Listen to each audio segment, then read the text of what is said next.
Österreichs letzte Kaiserin bleibt bis heute eine rätselhafte Figur. Für die einen war sie nur die Frau an der Seite des Kaisers, für die anderen die treibende Kraft im Hintergrund. Doch wie groß war ihr Einfluss wirklich, als ein ganzes Reich zerbrach? Zita von Bourbon-Parma wird 1892 im Pianoro bei Lucca in Italien geboren. Sie wächst gemeinsam mit ihren Geschwistern in einer großen Familie auf.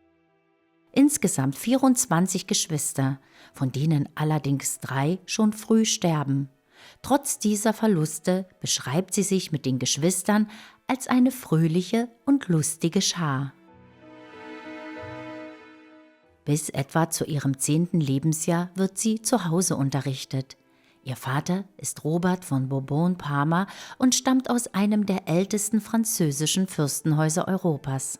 Die Familie lebt abwechselnd in Italien und Österreich mit engen Verbindungen nach Frankreich. Zita selbst wird in Italien geboren. Ihre Mutter Maria Antonia von Portugal stammt aus dem Königshaus Braganza. Schon lange vor Zita sind die Wege vorgezeichnet. Die Häuser Habsburg und Bourbon-Parma sind seit Generationen miteinander verbunden. Mehrere Kinder Maria Theresias gehen bourbonische Ehen ein, dynastische Verbindungen, die Europa prägen. Zita steht damit in dieser Tradition. Sie ist eine direkte Nachkommin Maria Theresias, ein Erbe, das weit zurückreicht und das ihr Schicksal mitbestimmen wird. 1911 heiratet Zita Erzherzog Karl von Österreich. Die beiden kennen sich seit ihrer Jugend. Die Verbindung ist von den Familien arrangiert und doch ist es mehr als das. Es ist eine Liebesheirat. Die Feierlichkeiten sind groß, festlich, voller Zuversicht. Auch Kaiser Franz Josef ist anwesend, ebenso Erzherzog Franz Ferdinand. Zita erinnert sich später an ein schönes und freudiges Fest, vor allem aber an die Begegnung mit dem Kaiser. Das Verhältnis zu Franz Josef ist von Anfang an eng, herzlich, fast familiär. Kaiser Franz Josef liebt seinen Großneffen Karl und nimmt auch Zita sofort in seine Nähe auf. Schon bei ihrer Vorstellung als Braut empfängt er sie mit großer Wärme, wie ein Vater, der seine Tochter im Haus willkommen heißt.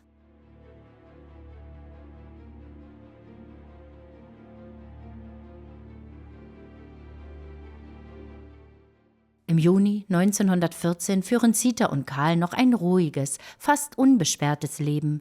Nichts deutet darauf hin, wie schnell sich alles verändern wird. Dann erreicht sie eine Nachricht, die nicht nur ihr Leben erschüttert.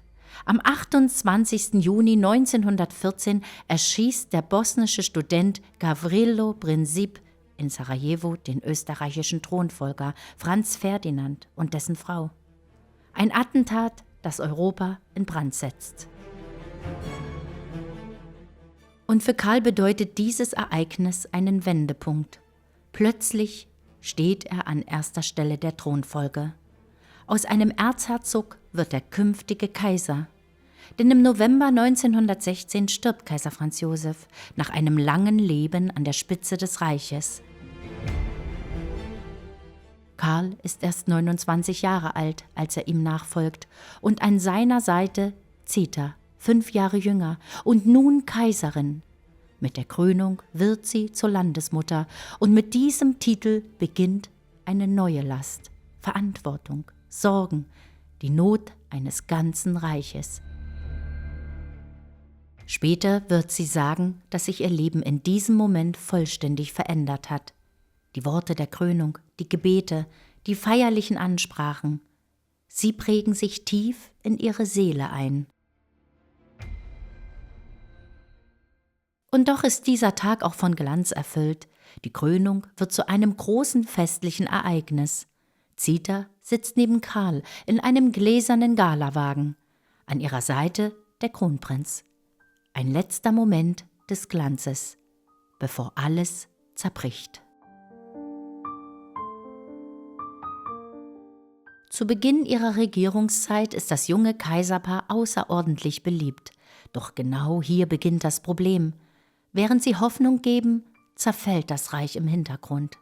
Karl und Zita reisen durch die Kronländer, von Region zu Region, von Stadt zu Stadt. Für viele Menschen ist es ein besonderer Moment. Seit Jahrzehnten hat die Bevölkerung keine Kaiserin mehr in der Öffentlichkeit gesehen und Zita ist überall dabei, an der Seite ihres Mannes, bei offiziellen Anlässen, oft auch mit den Kindern. Sie begleitet Karl so oft sie kann, nicht aus Pflicht allein, sondern aus Überzeugung. Später wird sie sagen, wie jede Frau ihren Mann begleiten würde, wenn sie ihm helfen kann. Doch während das Kaiserpaar im Reich präsent ist, verschärft sich die Lage an der Front. Der Krieg fordert immer mehr Opfer, mit jedem Tag steigen die Verluste. Und Karl erkennt, dass es so nicht weitergehen kann. Während Deutschland weiter an den Sieg glaubt, sucht Karl nach einem Ausweg, nach einem schnellen Frieden, zumindest für Österreich. Doch mit Deutschland ist das nicht zu erreichen. Und so bleibt ihnen nur ein Weg, ein riskanter Weg. Karl muss den Alleingang wagen. Die Lage im Reich spitzt sich immer weiter zu. Rohstoffe fehlen, Nahrungsmittel werden knapp. Karl erkennt die Realität. Ein weiterer Winter wäre kaum zu überstehen. Ein Frieden wird jetzt zur einzigen Hoffnung. Nicht irgendwann, sondern sofort, um jeden Preis. In diesen schwierigen Tagen ist Zita seine wichtigste Stütze. Mit ihr teilt Karl auch die geheimsten Gedanken. Zwischen ihnen entsteht ein enges Vertrauen. Im März 1917 treffen zwei Männer heimlich in Schloss Laxenburg ein, Sixtus und Xaver. Niemand darf von ihrer Ankunft erfahren, vor allem nicht die deutschen Bündnispartner. Es geht um mehr als nur Gespräche. Ein konkretes Angebot liegt auf dem Tisch, ein Separatfrieden zwischen Österreich, Ungarn und Frankreich.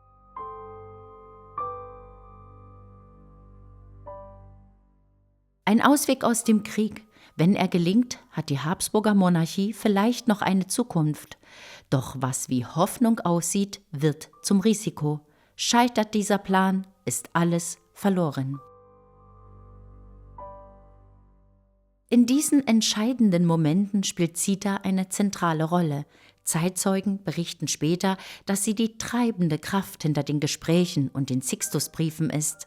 Ein Vertrauter hält es in seinem Tagebuch fest. In einem geheimen Brief bietet Karl Frankreich und indirekt auch England Frieden an, hinter dem Rücken Deutschlands. Ein riskanter Schritt, ein letzter Versuch, den Krieg zu beenden und das Reich zu retten. Im April 1918 wird alles öffentlich und genau das wird zum Wendepunkt. Die geheimen Verhandlungen Kaiser Karls mit Frankreich fliegen auf. Ein vertraulicher Brief gelangt an die Presse.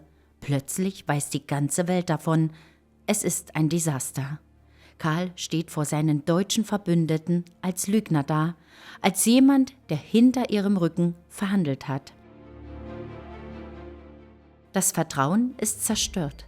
Die Folgen sind schwerwiegend. Österreich-Ungarn muss sich nun vollständig der deutschen Kriegsführung unterordnen. Ein eigener Weg scheint nicht mehr möglich. Doch Zita greift ein.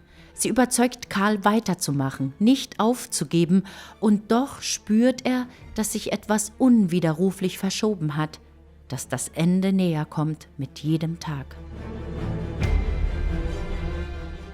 Viele Geschichten entstehen damals, nicht alle sind wahr, nur ein kleiner Teil entspricht gesicherten Fakten. Für die Gegner Kaiser Karls wird Zita schnell zur Projektionsfläche, zu einem Feindbild. Für die einen ist sie Italienerin, für andere Deutsche oder Französin, je nachdem, wie man sie darstellen will. Sie wird zu dem gemacht, was gerade ins Bild passt. Karl schätzt ihre Intelligenz, ihr Urteilsvermögen. Er bezieht sie in viele Überlegungen ein, teilt Informationen mit ihr, nicht als Mitregentin, aber als Vertraute, als Ratgeberin.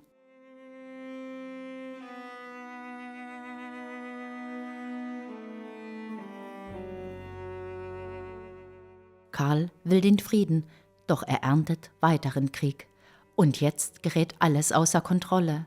Ab August 1918 bricht der Widerstand der österreichischen und deutschen Truppen an allen Fronten zusammen. Die Lage gerät außer Kontrolle. Die Kosten des Krieges sind enorm. Hunger breitet sich aus, Verarmung erfasst große Teile der Bevölkerung. Das Reich zerfällt. Ende Oktober überschlagen sich die Ereignisse. Innerhalb weniger Tage erklären sich die Völker der Donaumonarchie für unabhängig. Neue Staaten entstehen.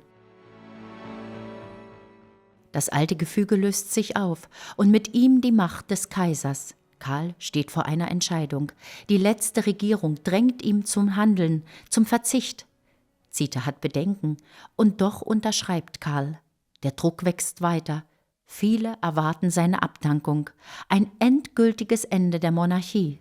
Doch Karl weigert sich.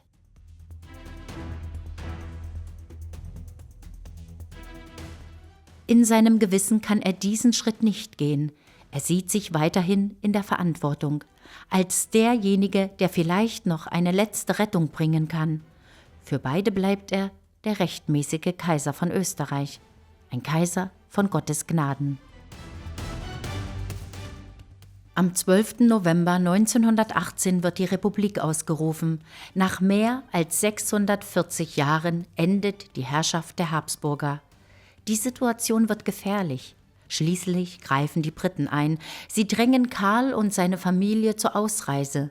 Nicht aus Zwang allein, sondern auch, um sie vor einem ungewissen Schicksal zu bewahren. Am 23. März 1919 verlassen Karl und Zita ihre Heimat, gemeinsam mit ihren Kindern. Ein Schritt, von dem es kein Zurück mehr gibt. Auf dem Weg ins Exil in die Schweiz ist der Moment des Abschieds tief bewegend. Sie verlassen ihre Heimat und wissen nicht, ob sie jemals zurückkehren werden. Karl trägt bis zur Grenze seine österreichische Uniform. Dann, mit dem Überschreiten der Grenze, zieht er sich um. In der Schweiz darf er die Uniform nicht mehr tragen. Für sie und für die Kinder ist der Ortswechsel schwer, schmerzhaft.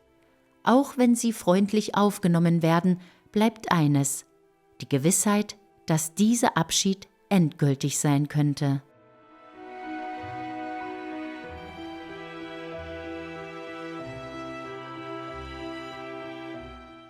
In Ungarn wird das Kaiserpaar festgesetzt, in Tihanye, interniert. Karl wird endgültig abgesetzt. Was mit ihm und Zita geschehen soll, entscheiden nicht mehr sie selbst. Eine alliierte Militärkommission übernimmt die Kontrolle. Und schließlich ergreift London die Initiative. Karl und Zita werden außer Landes gebracht, an Bord eines britischen Kriegsschiffes, weit weg von Europa. Ihr Ziel? Madeira, eine portugiesische Insel, rund 2000 Kilometer entfernt. Dort beginnt ein neues Leben, im Exil. Die Bevölkerung von Madeira begegnet ihnen mit großer Freundlichkeit, mit Respekt, mit Wärme. Für viele Menschen auf der Insel ist das junge Habsburger Paar eine faszinierende Erscheinung, fast wie eine Attraktion.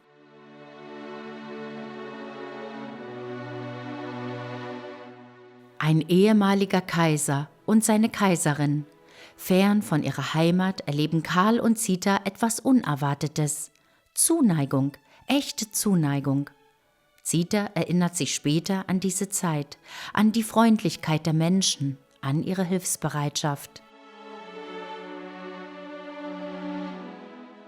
Die Jahre im Exil sind von Unsicherheit geprägt. Europa bleibt unruhig, Krisen erschüttern den Kontinent. Und dann trifft Zita ein schwerer Schlag. 1922 stirbt Kaiser Karl mit nur 34 Jahren an einer Lungenentzündung und mit ihm zerbricht ihre letzte Hoffnung. Für Zita ist es ein tiefer Einschnitt, ein Verlust, der alles verändert.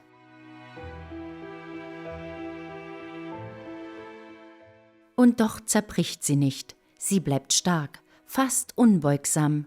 Später nennen viele sie eine eiserne Frau. Zita sieht sich nun in einer neuen Rolle, als Hüterin des Erbes, als Beschützerin ihrer Kinder. Mit 8 Kindern verlässt sie Madeira und geht nach Belgien. Dort beginnt ein neues Kapitel. Nach Karls Tod übernimmt sie die Verantwortung ihrer Familie, vor allem für ihren ältesten Sohn Otto. Sie bereitet ihn auf seine Aufgabe vor, als künftiges Oberhaupt der Familie. Seine Erziehung ist streng, katholisch, ganz im Geist der Monarchie. Auch später, als Otto volljährig wird, steht sie weiter an seiner Seite. Dann verändern sich die Zeiten erneut. In Europa wächst eine neue Bedrohung. Die Nationalsozialisten kommen an die Macht. Für Hitler sind die Habsburger mehr als Vergangenheit. Sie sind ein Symbol für ein unabhängiges Österreich, ein Feindbild. Die Besetzung Österreichs beginnt. Nicht zufällig trägt sie den Namen Unternehmen Otto. Für Zita sind es dunkle Tage. Nachrichten erreichen sie nur langsam und werden immer schlimmer. Schließlich erfährt sie, dass viele ihrer Unterstützer verhaftet wurden, verschleppt in Konzentrationslager. Nach dem Krieg bleibt Zita zunächst in den Vereinigten Staaten. Später siedelt sie in die Schweiz über. Doch eines bleibt unverändert. Sie weigert sich weiterhin, eine Verzichtserklärung zu unterschreiben. Und so bleibt ihr die Rückkehr nach Österreich verwehrt. Erst 1982 kehrt sie zurück, nach 63 Jahren im Exil. Mit 90 Jahren betritt sie noch einmal österreichischen Boden auf Initiative von Bundeskanzler Kreisky. Ein Moment, der alles in sich trägt: Verlust, Erinnerung und Heimkehr. Bis heute erinnern sich viele an sie, nicht nur als Kaiserin, sondern als eine Frau, die eine außergewöhnliche Zeit durchlebt hat. Ihre Briefe erzählen davon. Auch im Zweiten Weltkrieg bleibt sie nicht untätig. Sie setzt sich ein, hilft, vor allem jenen, die vor dem nationalsozialistischen Regime fliehen müssen. Diese Taten sind nicht vergessen und über allem steht ihr Glaube, ein Glaube, der ihr Halt gibt. Sie ist überzeugt, dass alles aus Gottes Hand kommt. Am 1. April 1989 endet ihr Leben in Wien. Bei ihrem Begräbnis erklingt noch einmal die alte Kaiserhymne. Ein letzter Moment. Zita wird verabschiedet mit all ihren Titeln. Kaiserin von Österreich, apostolische Königin von Ungarn, Königin von Böhmen, Dalmatien, Kroatien, Slawonien, Galizien und Lodomerien, Königin von Jerusalem, Erzherzogin von Österreich. Noch einmal zeigt sich der alte Glanz der Habsburger Monarchie. Für einen Moment kehrt die alte Welt zurück und dann verschwindet sie endgültig.